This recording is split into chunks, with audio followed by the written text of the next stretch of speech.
2019 માં 20, 21, 22, 23, 24, 25 અને 26 1, 2, 3, 4, 5 અને 7 કેટલા વર્ષ? 7 વર્ષ. આ બધાની નજર મારો એક મહિનાનું કમિશન ગણો તો કોઈને 700 છે, કોઈને 2600 છે, કોઈને 1000 છે, કોઈને 900 છે. આરસી માં મારું પહેલું કમિશન 216 રૂપિયા. શરૂઆત નાની. આ શું કરું? બધી કરતા શરૂઆત આરસીએમ ની નાની છે. હવે આ ગ્રાફ પ્રમાણે આપણે હાલીએ તો આરસીએમ ને આ કામો બધા ફૂલ ટાઈમ ના છે, આ કોઈ પાર્ટ ટાઈમ નથી. સતત 24 કલાક જ કામ કર્યું આપણે. આ ગ્રાફ પ્રમાણે હાલો તો આરસીએમ આજે મહિને મને 7000 રૂપિયા આપતો હોવો જોઈએ. કેટલા? 7000. આ રેશિયા પ્રમાણે હાલીએ ને તો જ્યાં ફૂલ ટાઈમ કામ કર્યું, કોઈને પીસા વગર ના ગયા, શિયાળો હતો તો સ્વેટર પહેરીને ગયા, ચોમાસું હતું તો છત્રી લઈ ગયા, તડકો હતો તો ફ્રી કપડા પહેર્યા અને પીસા વગર ના ગયા, મસાલો પડી, કોઈનો ફોન ન થયો છતાં દોડીને જાય. ટિફિન મોડું થાય તો પત્નીને ગુસ્સો કરીએ, હસું ટિફિન ન બનાવ્યું અને તમે જો મોડા ઉઠો તો પત્ની ગુસ્સો કરે. હસું મોડું આખી જિંદગી આપતી હતી, રિઝલ્ટ ન નીકળ્યું. આ છે રિયાલિટી છે, સત્ય છે. હું ભયમાં જતો. હવે આરસીએમ ને સમજીએ. પહેલું કમિશન મારું મહિનાનું 224 રૂપિયા. 7 વર્ષના અંતે ગયા મહિનાનું કમિશન જે 7 મે માં આવ્યું એ કમિશન 2,41,235 રૂપિયા 30 દિવસનું કમિશન આવ્યું.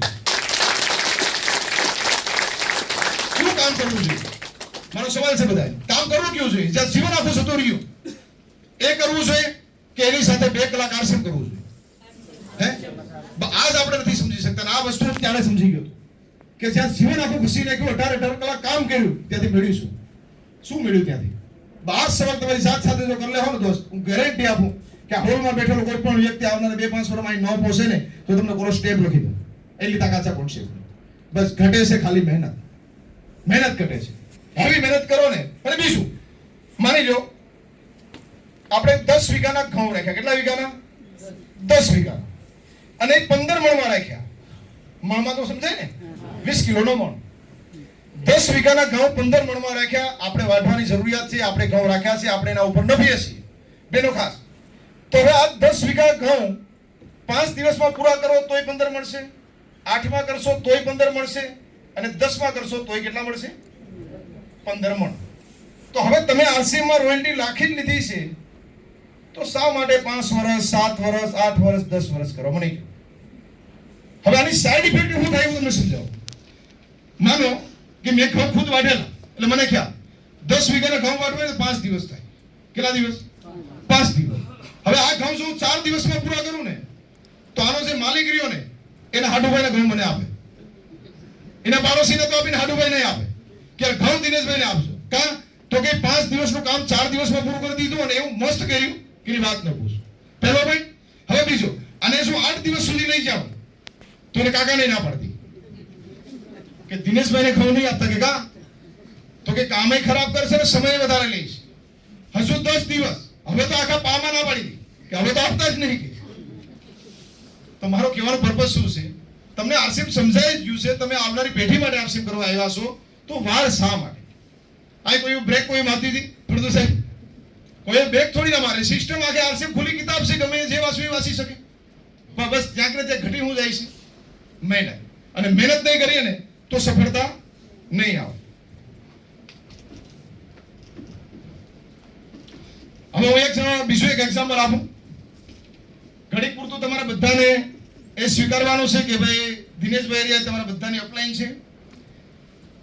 ઘડી પૂરતું બધાને સ્વીકારી લેવાનું અને તમારો જે પણ કઈ સવાલ જવાબ હશે એના હું સંપૂર્ણપણે એનો જવાબ આપા. અને જો જવાબ મારી પાસે નહીં હોય તો મારા અપલાઈન અહીં જ બેઠા, એમને ફોન કરા. એમની પાસે નહીં હોય તો એના અપલાઈન ત્યાં પર જશું આપણે. તો તમને સંતોષકારક જવાબ આપવા બધાને. ઘણી પૂરતું તમારે બધાને સ્વીકાર લેવાનું છે કે ભાઈ દિનેશભાઈ અમારા અપલાઈન છે, ક્યાંય પણ તમે અટકશો તમને ફોન કરા. સરસ. હવે 2 બહેનો હતા. એકનું નામ હતું હિના, એકનું નામ હતું મીના. અને બંને બહેનો બોરનો ધંધો કરે. બંને બહેનો પાસે 30 બોર. કેટલા? સમજો આ પોઈન્ટ સફળતાનો જ છે અને આપણે આ તરફ જ લઈ જશું. હવે ઈના બેન છે એ 15 ના 2 વેચે. એટલે 2 હા 1 ના 2 માનો 1 રૂપિયાના કેટલા બોર આવે? 2. અને મીના બેન છે ઈ 2 ના 3 આપે. હવે 30 બોર 1 રૂપિયા લેખે 1 ના 2 આપે તો કેટલા રૂપિયા થયા? 15 રૂપિયા. અને આ બેન 2 ના 3 આપે તો કેટલા થાય?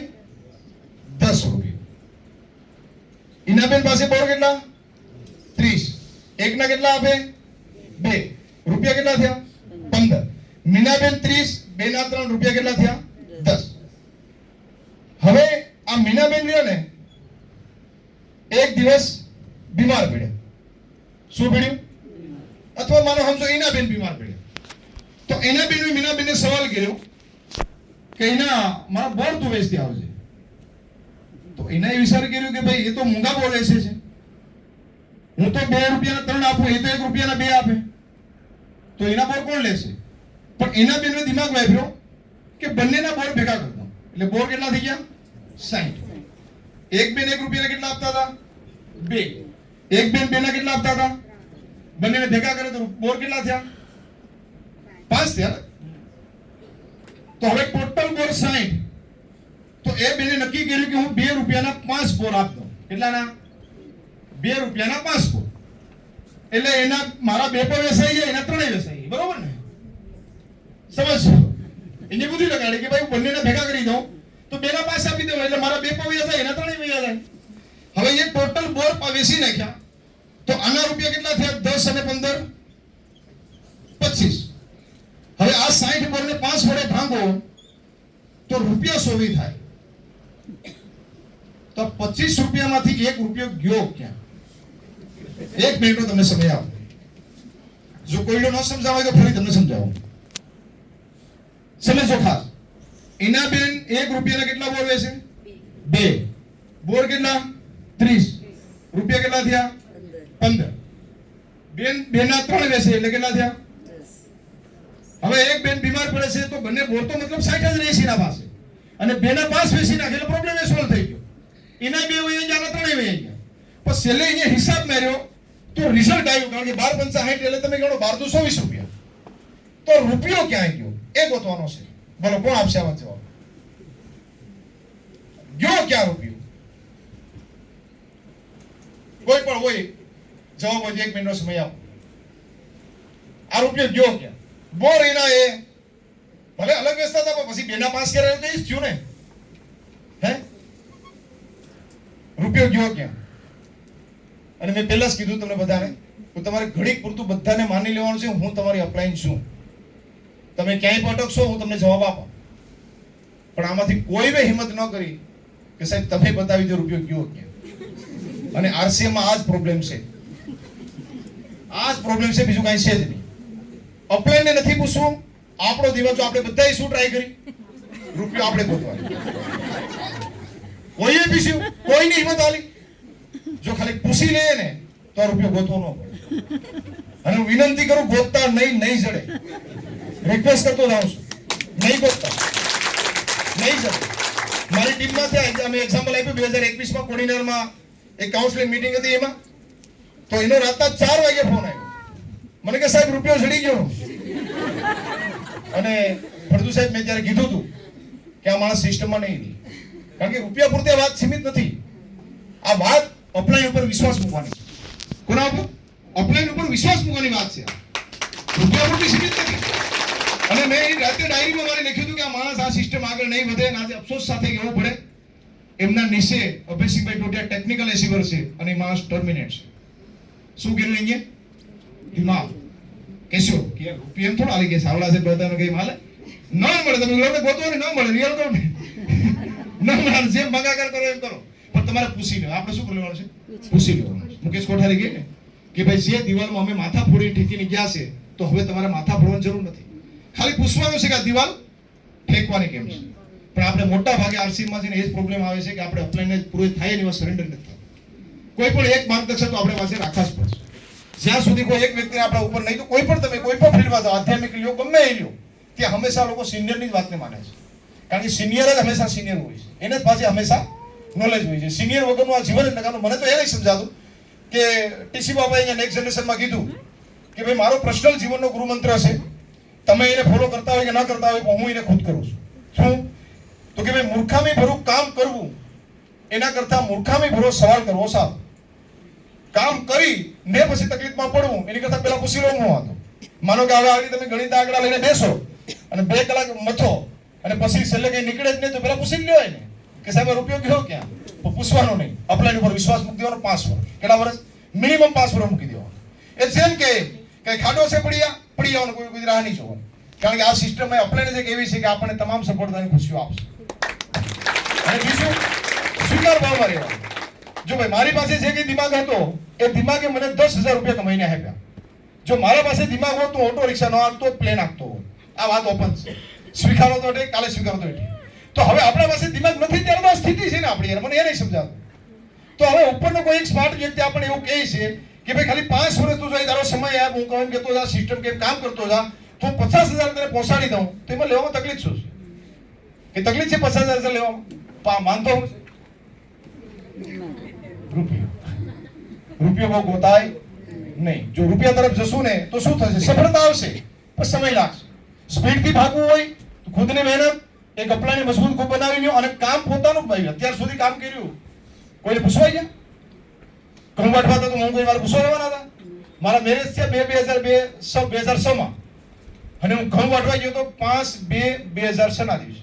હવે કલ્પના કરો તમે કેવી પરિસ્થિતિ હશે. કાલે મારા લગ્ન લેવાના હતા અને એ જ દિવસે હું પ્લાસ્ટર કરતો હતો. એ જ દિવસે મારા છોકરા બંને બેઠા. મારા મામા રાતે આવ્યો ભાઈ કે આજે તો ઘરે રહેવું, તું ઘરે કેમ રહેવું, પરિસ્થિતિ જેવી છે. પણ ક્યાંય ભેગું ન થયું. જયારે આરસી માં આવ્યો ને સાહેબ પૂરું કરીને. અને મારો ગામમાં નિયમ હતો કે દિનેશભાઈ કોઈ પણ કામ કરે ને એ ઓકે હોય તો જ પકડે, બાકી કામને પકડે નહીં. તો લોકોને મારા ઉપર ઉમ્મીદ હતી કે આરસી માં કંઈક છે તો જ દિનેશભાઈ આવ્યા હોય. અને 2 વર્ષમાં તો સાહેબ મેં 20,000 ની ઇન્કમ લઈ લીધી હતી. તો આપણા ઉપર જે લોકો ઉમ્મીદ રાખીને આવ્યા ને એ ઉમ્મીદ ઉપર આપણે કામ કરીએ.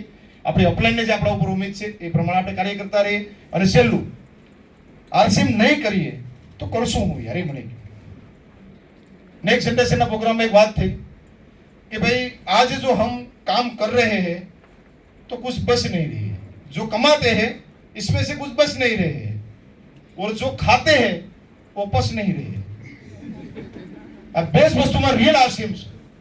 આજે જે કંઈ કામીએ છે એમાં કંઈ વસ્તુ નથી અને જે કંઈ ખાઈએ છે એ રિયલ વસ્તુ નથી. એટલે તો બીમારીનો ભોગ બન્યા આપણે. તો આરસીમાં બંને વસ્તુનું સોલ્યુશન છે. બંને વસ્તુ એવું ખાશો કે એવું બચશે કે વાત ન પૂછો. અને પૈસા તો એવા આવશે કે કોઈ કલ્પના જ નથી સાહેબ. બાય પ્રોડક્ટ કહું ને પછી પૈસો તો એ ખેલ ખતમ થઈ ગયા. પણ શરૂઆતમાં તમારે મહેનત કરવી પડશે. પવન સખી તમારે સિટી છે એટલે કદાચ એલાવું ન. અમારે ત્યાં ગામડે પવન સખીનું બહુ ઓલું થયું. મારા માયને સરખા ગઈ ગામડા રહ્યા ને એટલા. તો પવન સખીનું કામ શું? પાવર આપવો. એ હાસું મોટું પવન સખીનું કામ એ જ છે ને. પણ એ પવન સખી આપવાની જે શરૂઆત કરવા માટે એને પેલી પાવરની જરૂરિયાત છે ખબર તમને? એને સ્ટાર્ટ કરવા માટે પેલો પાવર જોઈએ. એને પાવર આપો તોય સ્ટાર્ટ થાય, તોય પાવર કાઢવાનું કામ કરે. એમ આરસીએમ માં પણ તમારે પેલા પાવર આપવો પડશે. એકવાર પાવર આપી દેવો ને પછી તો ઓટોમેટિકલી પાવર તમને આપશે. પણ આપણે મૂળ હશે સ્ટાર્ટ જ નથી કરતા. રાહ જોઈને બેઠા કે પવન સખી હા એનામાં ક્ષમતા છે, આરસીએમ માં ક્ષમતા છે, અઢળક પૈસા આપવાની. જે પવન સખીમાં પાવર કાઢવાની ક્ષમતા છે પણ એક વખત એને સ્ટાર્ટ કરવી પડશે. એમ આરસીએમ માં પણ પૈસા અઢળક છે પણ એક વખત એને પૈસા જ્યાંથી આવે ને ક્યાં સુધી લઈ જવી પડે તો એ પૈસા આપે, વાગે આપે નહીં. તો આપણે તો શું છે એમને બધું તૈયાર મળે તો લઈ લઈએ. તૈયાર આ દુનિયામાં કાંઈ મળતું નથી. અને આપણે મનુષ્ય છીએ, ક્યારે પણ એ ઉમ્મીદ નહીં રાખવાની કે મુફતનું મને મળે. હંમેશા હકનું ખાવાનું. હું મારા બાળકોથી બધાને કહી દઉં કોઈ કદાચ 1 કરોડનો હાર મળ્યો હોય ને રોડ ઉપરથી તો એ લઈ લેવાનો, કોઈ અયોગ્ય વ્યક્તિના હાથમાં ન જાય એટલા માટે. પણ એ હાર ક્યારે આપણો થઈ ન શકે. જેનો છે એને આપી દેવાનો. કારણ કે કુદરતનો સિદ્ધાંત જ છે ભાઈ. શેરડિયા સાહેબ આપણે બધાને શીખવે છે કે તમારા કોઈ પૈસા ખોટા કર્યા હોય તો જરાય ચિંતા ના કરો. તમારી એફડી થઈ ગઈ. શું થઈ ગઈ? એફડી. અને તમે જોઈને કોઈના ખોટા કર્યા તો તમારી લોન થઈ ગઈ. ચૂકવવાસ પડશે ગમે એમ કરો. તો આપણે કોઈની લોન લેવી નથી. આવી તો ઘણી બધી વાતો છે આરસીએમ ની અંદર. પણ એક હજુ અપ્લાઈની ઉપર એક્ઝામ્પલ આપી દઉં અને એ સ્ટોરી ખરેખર સમજાય જેવી છે. એટલે જેથી કરીને આમાં શું છે, મને મારી ટીમની અંદર ઘણા બધા લોકો છે. હું પણ ત્યારે રાતે ફ્રી થતો એટલે હું મારી જાત સાથે સવાલો કરતો હોય. એક બાપ દીકરાની સ્ટોરી છે. દીકરાની ઉંમર છે 35 વર્ષ અને પપ્પાની ઉંમર છે 65 વર્ષ. સમજો આ રિયલ ઘટના છે. હવે 35 વર્ષના દીકરા સામે 65 વર્ષના પપ્પાએ કેસ કર્યો. શું કર્યું? કોર્ટમાં કેસ કર્યો કે ભાઈ મારા દીકરાને ગમે સ્થિતિ ઊભી થાય દર મહિને મને 1000 રૂપિયા આપવાના. કેટલા આપવાના? 65 વર્ષના પિતાએ 35 વર્ષના એકના એક દીકરાના ઉપર કેસ કર્યો અને કેસમાં એ લખ્યું કે 1000 રૂપિયા મારે મારા દીકરાને દર મહિને મને આપવાના. દર મહિને. અને એ પણ એકી સાથે નહીં, મહિનામાં 2 વખત, એટલે કે 15 દિવસમાં 500 રૂપિયા આપવાના અને બીજા 15 દિવસે 500 રૂપિયા આપવાના. આ રીતે 1000 રૂપિયા આપવાના. આ કેસ જ્યારે અદાલતમાં જજની સામે આવે એટલે જજ આગળ હલી જાય એમ કે એક સગા બાપ દીકરા, એક 65 વર્ષના પિતા એમના 35 વર્ષના દીકરાને 1000 રૂપિયા માટે થઈને કેસ કરી, યાર વાત મગજમાં નથી બેસતી એમ. શું સમજો? સગા બાપ દીકરો યાર, અને રકમ કોઈ મોટી નહીં. કેટલી? ખાલી 1000 રૂપિયા. એટલે પેલા તો જજની નજરમાં આ લાગ્યા ખરાબ કે પિતાનો જ વાંક છે. યાર કેવા તમે પિતા છો એમ? તમારા દીકરા ઉપર તમે 1000 રૂપિયાના કેસ માટે કેસ કરી દીધો. અને દીકરો કહે છે કે હા જજ જોવે કે મારા પપ્પાની સીધે જ આવી છે, મારા પપ્પા કોઈ વાતમાં સમજતા જ નથી. કેસ કરી દીધો. અને મજાનો પડી એ જે ફ્લેટમાં રહે છે એનો ભાવ 20000 તો આવે છે. કેટલું? મારા પપ્પાનો જે ફ્લેટ છે એનો ભાવ 20000 આવે. જજ હાવ કુમરી મારી ગયા. યાર રિયલ વાત છે. કેવા માણસ છો તમે એમ? હે 20000 તમારું ભાડું, તમને પેન્શન આવે એમાંથી 15000 આવે તોય તમે 1000 રૂપિયા માટે થઈને તમે દીકરા માટે તમે કેસ કર્યો. યાર કેવા માણસ છો તમે? કઈ પ્રકારના છો? હલાવી નાખે કે તમે મને. અને આ જોતા એમ જ લાગે કે આ 65 વર્ષના બાપ છે ને એ જ ખરાબ છે. લાગે ને બધાને? આ લાગે કે નથી લાગતા? સ્ટોરી સાંભળતા શું લાગે? કોણ તમને આવા અત્યારે ખરાબ લાગી રહ્યું છે? પિતા જ લાગે ને? મતલબ કોણ? અપલાઈન જ લાગે ને? અપલાઈન જ લાગે છે. પણ સાહેબ આ 65 વર્ષના પિતાએ જ્યારે એના દીકરા સામે વાત મૂકીને, જજ સામે વાત મૂકીને કે સાહેબ મારા પાડોશી છે ને, મારા પાડોશી એ 30 દિવસ શ્વાસ છોડીને જતા રહ્યા. જ્યારે બોડીમાંથી સુગંધ આવીને ત્યારે એના દીકરા અમેરિકા હતા ત્યારે ખબર પડી કે એનો પિતા મૃત્યુ પામી ગયા એમ. કોઈને હાથે વાળું નથી. મારો દીકરો છેલ્લા 15 વર્ષથી પોતાનો ફ્લેટ છે, મારો ફ્લેટ ત્યાં રહે છે. 15 વર્ષથી ક્યારેય મને ફોન નથી કર્યો કે પપ્પા તમે શું કરો છો. ક્યારે ફોન નથી કર્યો મને. કેટલા વર્ષથી? 15 વર્ષથી. જ્યાંથી એના મેરેજ થયા ત્યારથી એના પત્ની અને બાળકો સાથે રહે છે. મને કોઈ પૂછ્યું નથી પપ્પા તમે શું કરો છો. અને પછી કે મારા પાડોશીમાં એક મૃત્યુ થઈ ગયું, 30 દિવસ થયા ત્યારે એના દીકરાને ખબર પડી કે એના પપ્પાએ છોડી દીધી. અને સાહેબ આ 10 દિવસના જે પહેલા 15 દિવસના 500 માંગ્યા છે ને મેં, એ રૂપિયા નથી માંગ્યા. મારે મારા દીકરાનું મોં જોવું છે. શું જોવું છે? મારે મોં જોવું છે, મારો જીવ છે, મારો આત્મા છે. એના માટે 500 માંગ્યા મારે, બાકી રૂપિયાની કોઈ જરૂર નથી. આ 500 રૂપિયા મને તમારે કે સત્સંગ દેવા જ પડશે. ગમે એ કેસ લગાડો, ગમે એ કરો, હું લે 500 નો બાપ સુઈ કે. કારણ કે મારું જીવન એને ઉમેદ દીધું. નાનો હતો ત્યાંથી કેટલી ભણાઈ પડે ને અહીં સુધી પહોંચાડ્યો. ખાલી સોવા માટે મારે 500 રૂપિયા જોઈએ છે. લાઈન બેઠેલા વ્યક્તિને એક મેસેજ દેવા માંગુ છું કે તમને જે પ્લાન કરવી લાગે છે ને સાહેબ, એ કડવી નથી. એ પિતા છે. કોણ છે? પિતા છે. આપણે સમજી નથી શકતા એની વેદનાને, સમજી નથી શકતા. આજે કેટલા લોકોને ફોન કર્યા હશે, ભાઈ તો કીધા કરે હાલશે. નહીં સાહેબ, અહીં લાવો. અપલાઈન છે પિતા છે અને લાઈફ લાઈન છે એની બાળક છે. એને એમ લાગે તમને અત્યારે 1000 જ દેખાય. 1000 નથી સાહેબ, વાત આખી જિંદગીની છે આપણી. આખી જિંદગીની વાત છે. દિનેશભાઈ સાવડાએ જો અપલાઈન ઇઝ ઓલવેઝ રાઈટ ન કર્યું હોત ને તો આજે ના હોતા સાહેબ, ન હોતા જાય સાહેબ. એક 8 ભણેલો વ્યક્તિ મહિને 1 લાખ રૂપિયા અને 3000 30 દિવસના કમાઈ શકતા હોય તો અહીં બેઠેલો વ્યક્તિ કેમ નહીં? કેમ નહીં? મારું ટોટલ કમિશન તમને 2,41,000 કીધું, તો મારું 30 દિવસનું રિયલ કમિશન 1,03,000 રૂપિયા નીકળ્યું. ઓલું છે ગ્રોથ સાથે આ તો તમને અલગ કહું છું. હવે કલ્પના કરો 8 ભણેલા વ્યક્તિને કોણ ના આપે? કોણ આપે મને કહો ને? છે કઈ કોઈ સિસ્ટમ નહીં તો નથી કરવાનું છે. અને પણ એવું તમારી પાસે સ્કિલ છે, સાલો 8 નહીં 1 લાખ નહીં 10 લાખ તમે કમાઈ શકશો. કેટલા લાખ? 10 લાખ. પણ તમે જ્યારે દુનિયા છોડીને જશો એ 10 લાખ તમને આવશે ખરા? જવાબ આપો મને. આવશે? એ તમારામાં જે સ્કિલ હતી, તમારા બાળકોમાં સ્કિલ હશે તો જ એ વસ્તુ શક્ય બનશે. જ્યારે દિનેશ સાવડાના જે છોકરી લાગી જાય ને તો આશીષ સાવડાને 1 રૂપિયો બી માંથી ઓછો ન થાય. આ કાગળ પર પણ તો કેમ કામ ન કર્યું? કેમ ન કર્યું? અને એમાં પણ એ સ્થિતિમાં કે જ્યારે દેશ એટલી મોટી બીમારીઓથી પીડાતો હોય. આજે કહે ને ગવર્મેન્ટના 22 મુદ્દા, આ 22 મુદ્દામાંથી 15 મુદ્દા આરસીએમ લઈને જો હાલતું હોય અને એમાં પણ જો પછી આપણે કામ ન કરીએ સાહેબ તો બીજા કોઈને કોઈ પૂછવાની જરૂર જ નથી. કરવાનું શું છે મને કહો ને. હે એક ઓટો રિક્ષા વાળો વ્યક્તિ અહીં સુધી સફર કાપી શકતો હોય તો તમે કેમ ન કાપી શકો? હે પર કામ મેન. આ બેનો અહીં બેઠા, બેન શું નામ? ગીતાબેન છે. સમજો આરસીએમ આપણે કેવું કરીએ. હવે ગીતાબેન ના ઘરે મહેમાન આવ્યા ક્યારના લગભગ છેલ્લા 2 વર્ષથી મળ્યા નતા અને ગીતાબેન એ ભાવ હતો ગજબનો કે ભાઈ મારે ઘરે આવે તો એને ભજીયા બનાવીને મારે જમાડવા. હવે ગીતાબેન લોટ લઈ આવ્યા, તેલ લઈ આવ્યા, બધું જે કઈ સામગ્રી શોધી બધું કમ્પ્લીટ કરી દીધું. તપેલી પણ મૂકી દીધી, તેલ પણ નાખી દીધું, આગ ન આપી. ભજીયા બનશે?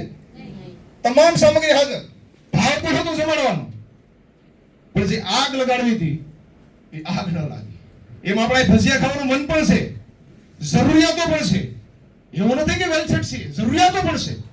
પણ જે આગ લગાડવી નહીં, આગ લગાડતા નથી, મીટિંગમાં આવશું, ભીલવડા જશું, બધી કરશું, પણ ખબર પડશે કે ભજીયા પાકશે ક્યાંથી એ આપણે ભૂલી ગયા છે. અને અમે એ પકડી લીધું કે આ રિયલ આવે છે ક્યાંથી 20,000. મૃદુ સાહેબ એ મેં તમે કરી લીધી. એટલે તમે બધી તૈયારી કરો છો, પણ આગ લગાડવામાં ખાસ આગ લગાડવાની છે. આગ એટલે હર સામ અપલાઈન વગર ભાગવું. કાવે ગજાય બોલું કે બંદા મેલમાં કા બંદા જેલમાં. અને મેલમાં જ જાશો, જેલમાં કોઈ નહીં જાય આપણે. પણ એના માટે આગ ખાસ લગાડજો. બાકી તમામ સામગ્રી ખર્ચો થાય ખોટે ખોટો. કારણ કે આમાં કેટલી સામગ્રી જોઈએ, તેલ જોઈએ, બધું ઘણું બધી વસ્તુઓ જોઈએ ને. અને મહેમાને ભજીયા ખાધા વગર ના થાય બેન.